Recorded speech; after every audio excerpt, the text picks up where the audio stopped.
After the government lifted a ban that barred Kenyans not to work in Middle East countries following reported cases of torture and mistreatment, the National Employment Authority now wants all agencies enlisting Kenyans to work in Arab world to undergo fresh vetting. In this case, a National Employment Authority is supporting Kenyans to secure meaningful jobs abroad.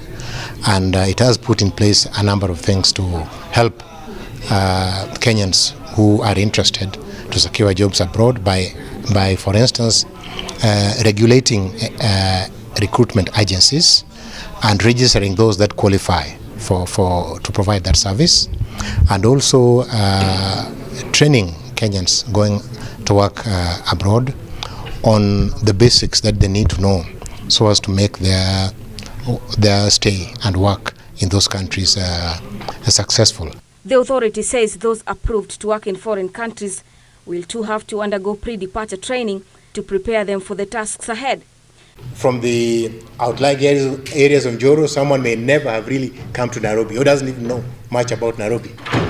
But you put that person in a plane and send him or her to those distant places. They get a big shock. And that lack of preparation has led to all kinds of problems, culture shock, skills, shock, language, etc. So it is with this background that NEA decided to prepare the workers better by having some pre-departure training, for which indeed there is a handbook. The authority says with an employment gap at 44%, it intends to work closely with the employment industry as well as training institutions to ensure graduates are skilled for employment. Kenyans or our young people have the right skills for them to get into the employment market. And what we've done is through the development of a national internship policy.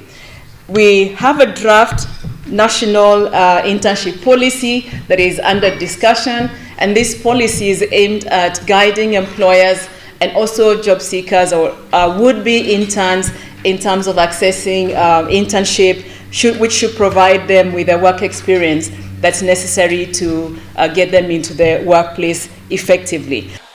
We need to work so hard by making Kenyan workers more productive so that they can produce more for the country. But in doing this, we have to be very aware of the issues of the current skill mismatch in the industry. Sometimes we produce more from our universities that cannot really get absorbed into the industry. So far, 41,000 Kenyans are said to have secured employment since its establishment 2 years ago. For Channel 1 News, I'm Gladys Mongai.